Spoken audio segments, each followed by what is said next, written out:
Hey there, super friends. It's Joey with Last Point Gaming. Today is Thursday, January 4th, 2018. If you want to connect with us on social media, you can friend up our Last Point Gaming Facebook account. You can follow us on Twitter at Last Point Gaming. You can follow me personally on Twitter at Stranger Sparrow. Or you can always reach out directly with an email to lastpointgaming@gmail.com. You can also subscribe to us on YouTube, which currently the Driving Rants podcast gets pushed to YouTube as well as our other sources. And hopefully before too much longer there's going to be some video content added. Yay! I'm not gonna lie, I really didn't look too much at spoilers today, though I did glance over Todd Anderson's SCG Premium article for today, in which he included a blue-green Merfolk deck list that looks promising. Though, you know, we're still pretty early in the preview season, I guess. Like, I went to WotC's website to look at all the previewed images, but there weren't very many up there, so I guess the ones that they've given out to individual content creators as, you know, thank you for playing ball, aren't up there. Should have probably gone to Mythic Spoiler. So there's really not actually that much out there yet. Silvergill Adept does make Merfolk more appealing in and of itself, plus the Lord. Plus, can you ever really go wrong with blue-green? The answer is yes. Yes, you can. I just want to shout out that it is so freaking cold here in central PA that my kids have a 2-hour delay from school tomorrow because of how cold it is. Now, if you're from, like, Minnesota, I get it. I'll stop my whining. But if you're, like, from Florida and you're like, oh my god, it's 40 degrees. I mean, I feel you, because you're not used to it being 40 degrees, but, oh. I would love to see 40s right now. It is 21 degrees outside, according to my car, and the wind chill is just insane. Like, gust up to 40 miles an hour, but general, about 5 miles an hour.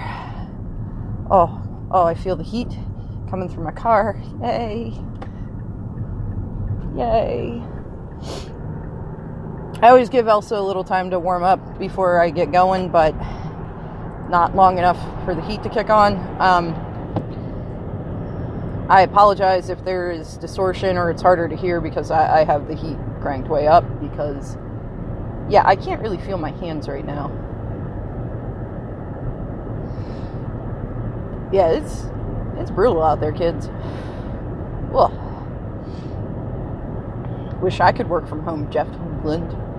He tweeted an image that was like a screen cap of what his weather app said the weather was for where he's at, with the caption of, days like this, I'm so glad that I work for a company that allows me to work from home.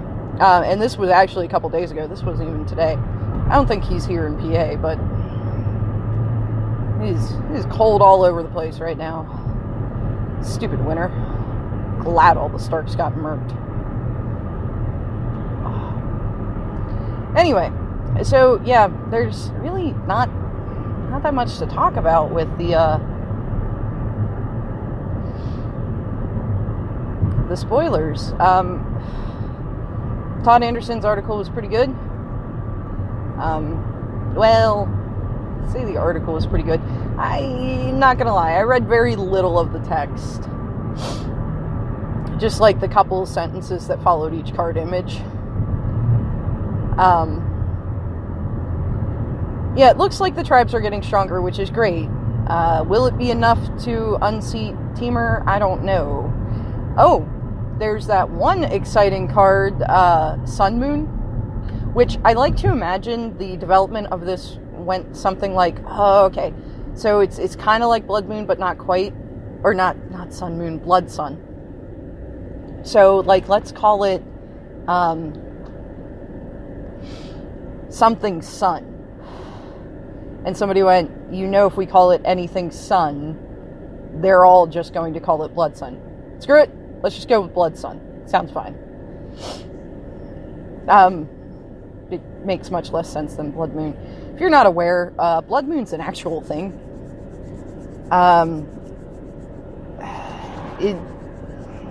When I went through my days of studying the beautiful religion of Wicca, because, I think every teenager looks that direction at some point in their life, even for just a minute.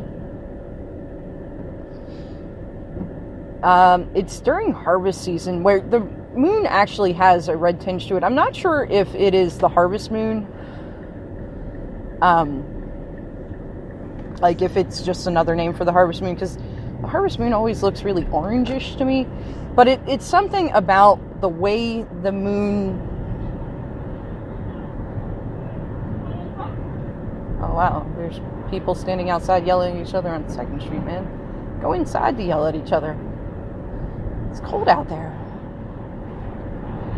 Anyway. Yeah, I don't know if it's the actual harvest moon, if it's just another name for it, or if it is another full moon in that time of year. But it's something about, like, the way the ozone layer thing... Atmosphere. That's the word I'm looking for. It's the way the atmosphere distorts the light rays that the moon takes on a different color.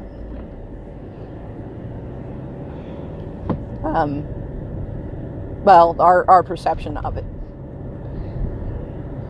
So there is an actual phenomenon referred to as blood moon.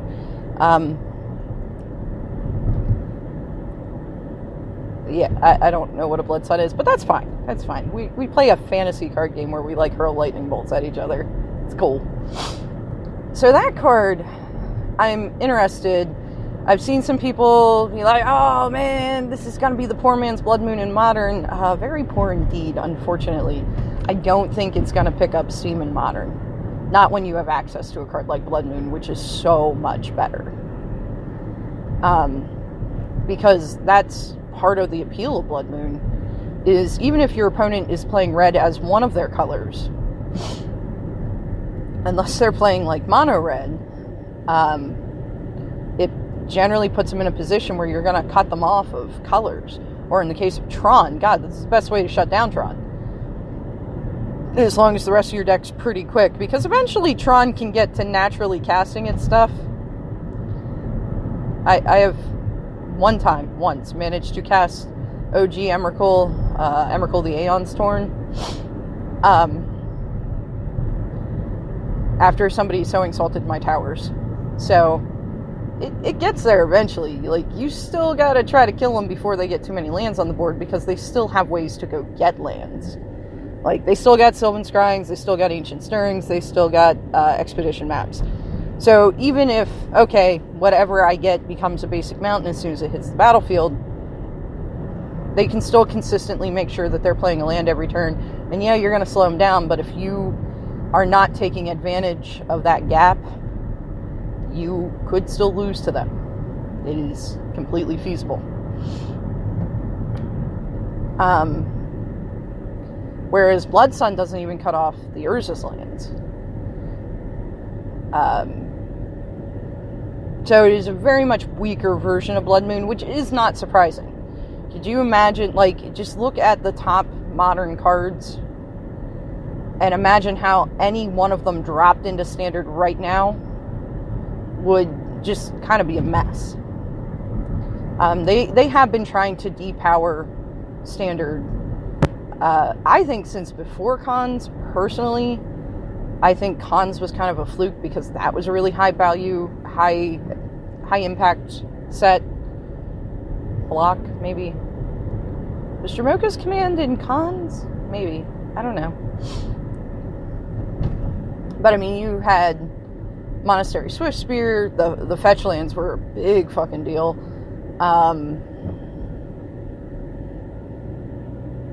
What else from there still sees play? Atarka's Command. Yeah, I guess that's the only command that really sees play, and I think that was from Cons. That might have been from Dragon's Sword Art here. Either way, the set or the block actually had a lot of impact on Modern. But, well, it's from where Mono Red Burn really converted to Naya Burn.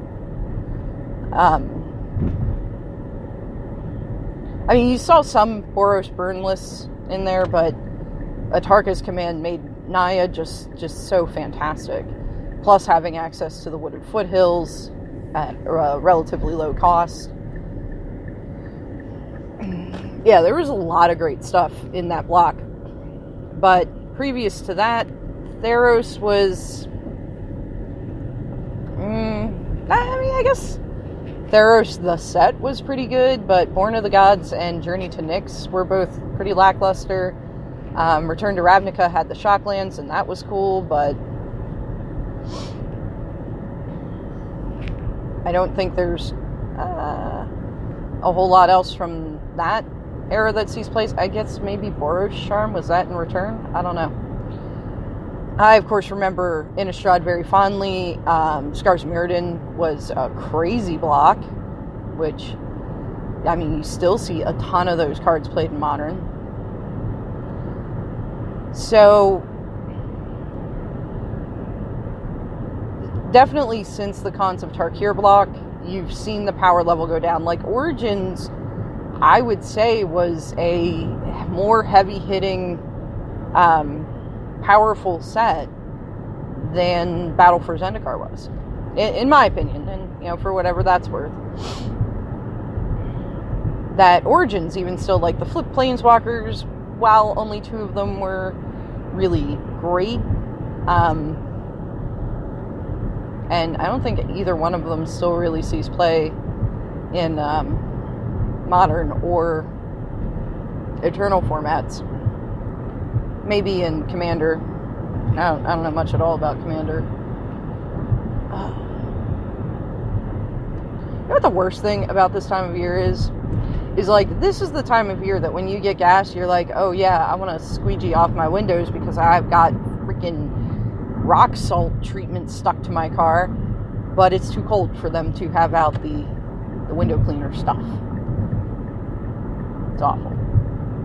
I go through so much windshield wiper fluid in the winter, and I don't even do the thing anymore where, in lieu of actually scraping off my car, I just use a lot of windshield wiper fluid to melt the ice and then melt the ice again when it freezes up and continue until my defroster warms up enough. Anyway, sorry about that. So, yeah, they're not going to drop a card like an actual reprint of Blood Moon into Standard. Especially with Mono Red being, well, I guess without Rambunet Bruins, Mono Red really loses some of its oomph.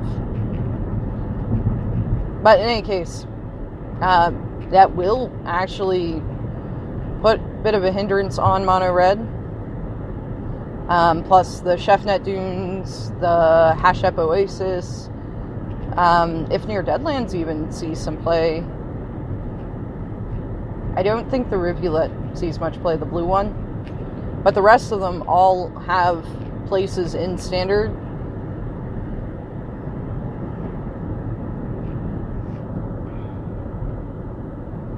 So,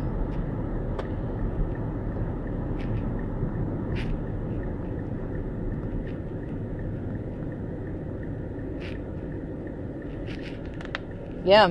I actually don't see this card making that big a swing. I don't know, shutting down that stuff, shutting down Field of Ruin.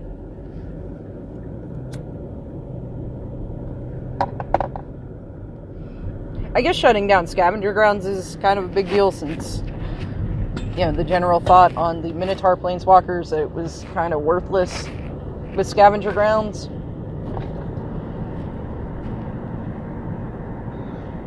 I've seen people saying that they're hoping to see a prison deck emerge in Standard. Oh god, I hope not. Stasis decks are just the fucking worst. Because, like, I don't know, it takes so long for you to really be able to solidly believe that there's just no coming back from what's going on. And I really hate conceding, but against a prison deck, you almost have to. Like, otherwise you're gonna sit there for 50 minutes, and they still won't have killed you. Till it's like, alright, we're coming up to the very end. Alright, mill you out faster. Yeah, it's not only that I have a hard time playing against them, it's just they take forever to win.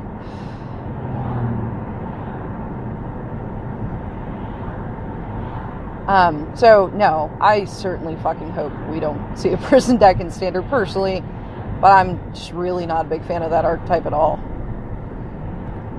I am really looking at, like, a red-white aggro deck. Boros aggro. I feel like there's something there.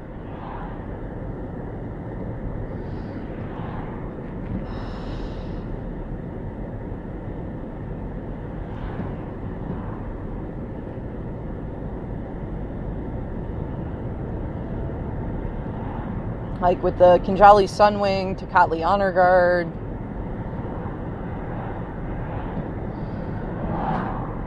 I don't know. So yeah, I think Blood Sun's exciting in that it looks kind of like Blood Moon, but I don't think it's going to see much play. At least it replaces itself when it enters. You get to draw a card. But aside from that, it really seems kind of lackluster to me.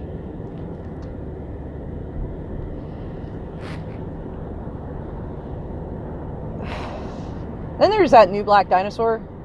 You pay a black, reveal it from your hand, put a prey counter on a creature, and then when you actually play it for, I don't know, like 6 mana, it's like a 6 mana, 6/6 with Death Touch, I think.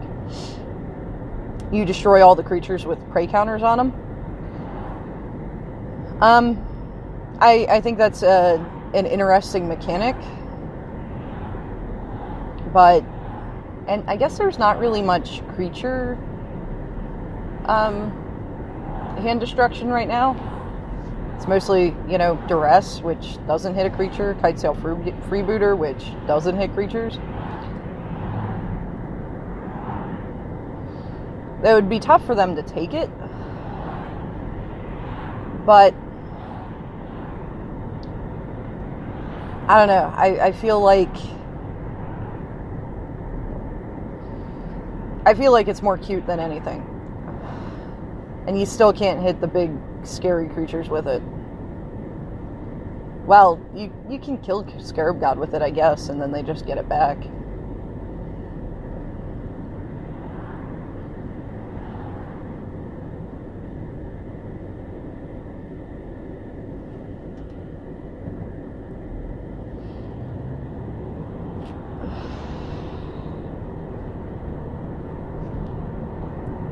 Oh, what else has there been spoiled? There seems to be, like, ancient dinosaurs in every color. They're not just straight Naya anymore. So, like, I saw a blue one today.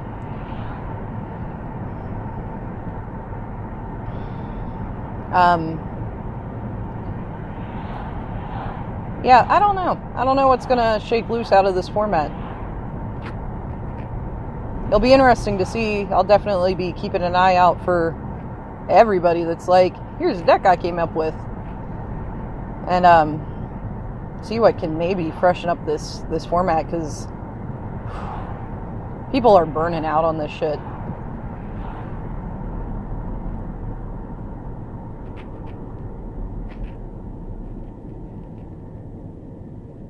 Oh, I guess the new Blood Sun shuts down things like Legions, or Adanto the First Fort, and Azcanta the Sunken Ruin. and the treasure map land. That's not legendary. What?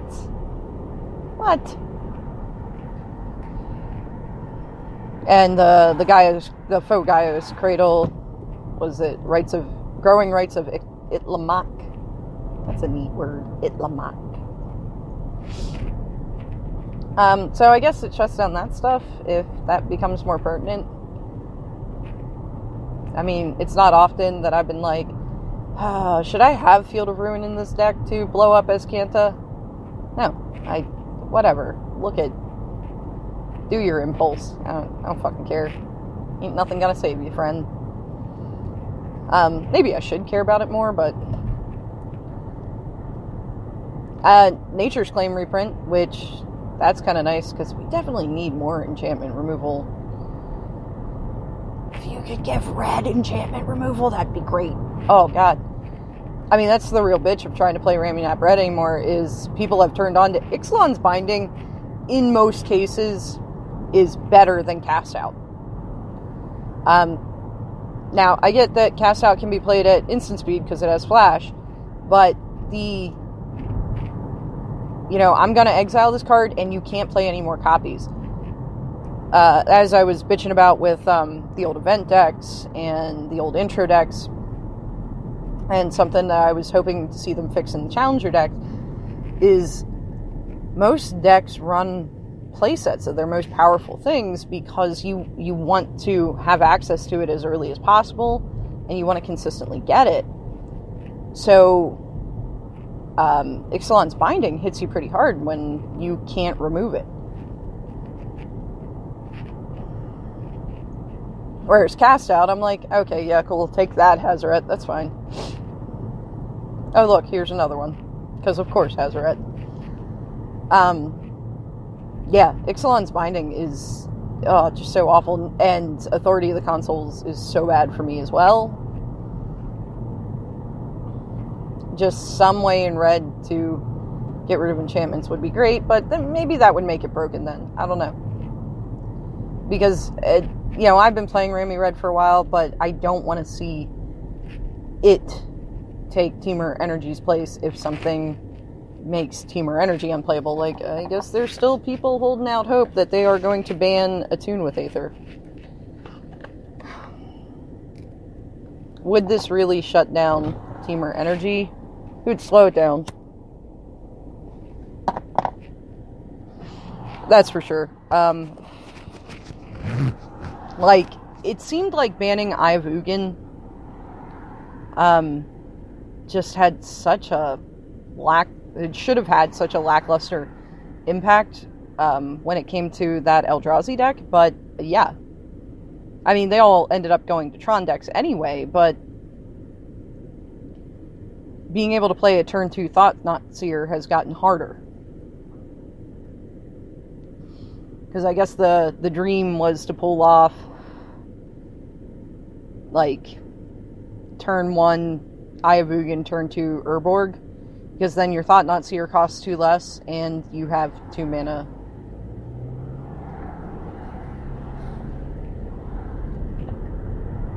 Oh. So was Eye of Ugin then errata that it cost colorless less?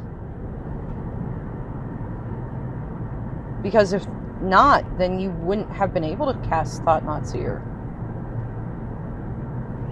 Because at that point you wouldn't have a way to produce the actual colorless mana. Because Urborg makes all lands tap for a black in addition to anything else they could tap for, which Urborg itself can't tap for anything except by its own effect. It can tap for a black, and Eye of Ugin can't tap for anything except a black with an Urborg. So, yeah, maybe you could have just not errated Eye of Ugin to reduce what essentially was the colored casting cost of the Eldrazi. And then everything would have been just peachy. And then you wouldn't have had to kill my red-green Tron deck. I get it. Tron's still strong and whatever, but it's not like it was, man. It's not like it was. Searching up worm coils with Ivugan.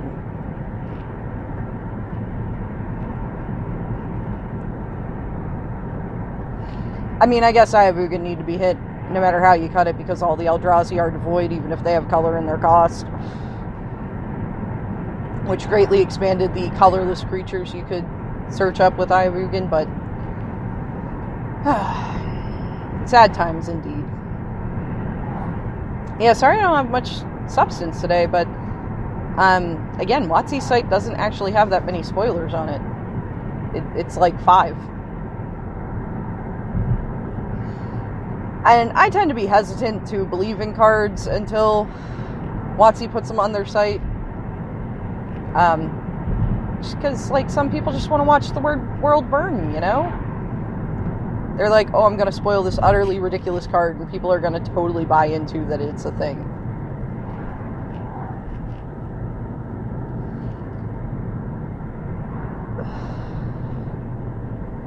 So, I'll be doing a cast tomorrow morning. Hopefully I'll get a chance to page through some content tonight. I haven't seen Frank Lepore play on Channel Fireball's channel in a while, so I'll have to dig through their channel and see if I, like, missed it. Because, again, like I'd complained about before, you can't just subscribe to an individual player with Channel Fireball. You subscribe to their channel. And between the fact that they have, like, 90 players playing for them, I'm sure it's not 90, but it feels like it. And all the other content they do, like the split second and all that kind of stuff that I really don't much care about, I end up ignoring their notifications more often than not. So I'll have to dig through. I also really want to check out the video Sam Pardee did on Phantasmal Image in Vile Humans. See how that worked out for him. Even if it went really well for him, I'm not sure that's a change I'm willing to make. Just because, again, you end up in a position where you can cast Image off of your Aether Vial, your Ancient Ziggurats, and the, like, 3 to 4 colored mana sources you have in your deck if you make them all blue, able to produce blue. Or you reserve a cavern or unclaimed territory for it. So, I get that it enters the battlefield as, you know, a human, because you're copying a human, so it triggers, like, your champions and your lieutenants, but the not being a human on cast is pretty rough. Alright, well, I'm home now. As always, if you made it this far with me, thank you very much for listening, and I'll talk to you all tomorrow morning.